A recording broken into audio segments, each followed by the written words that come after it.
નમસ્કાર ગુજરાત। આજના મુખ્ય અને અગત્યના સમાચાર। આજના સમાચાર તરફ ધ્યાન આપીએ તો સૌથી મોટા ખેડૂત સમાચાર આજના આ વિડીયોની અંદર આપણે જાણીશું।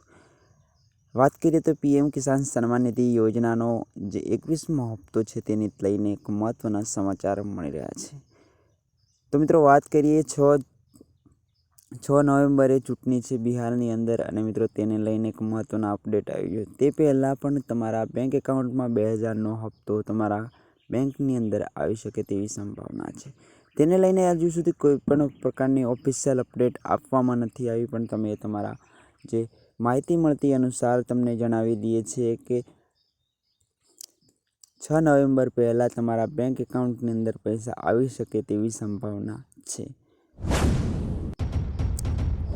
તે પહેલાં જરૂરી સૂચના છે તમારા માટે, ખેડૂત મિત્રોને કામ કરવાનું રહેશે કે તેમનું KYC અને જે પણ કાગજાત તેમનું બાકી છે તે કમ્પ્લીટલી પૂર્ણ કરવાનું રહેશે। ખેડૂતો માટે એક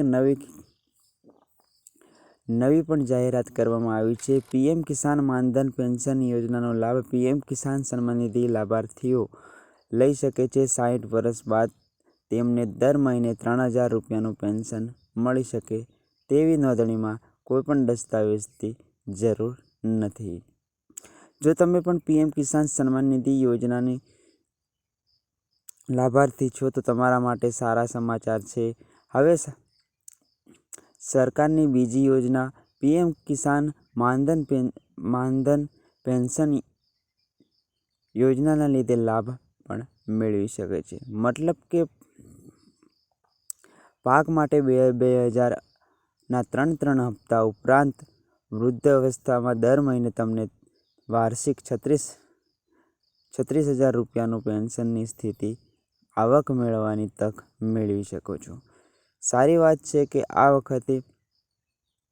આ માટે તમારે કોઈ પણ અલગ દસ્તાવેજ કે મુશ્કેલીનો સામનો કરવો પડશે નહીં। પીએમ કિસાન સન્માન નિધિ સાથે જોડાયેલા ખેડૂત મિત્રોને 18થી 40 વર્ષની ઉંમરે પીએમ કિસાન સન્માન નિધિ માનધન પેન્શન યોજના એટલે કે PMKMY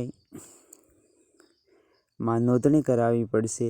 આમાં 60 વર્ષ પછી ઉંમરની દર મહિને તમને 3000નો પેન્શન મળી શકે છે મિત્રો। તો ખેડૂત મિત્રો, આ પણ તમે લાભ લેવા માંગતા હોય તો પીએમ કિસાન સન્માન નિધિ યોજનાની અંદર લાભ લઈ રહ્યા છો તો તમે આ માનધન પેન્શન યોજનાની અંદર પણ લાભ લઈ શકો છો।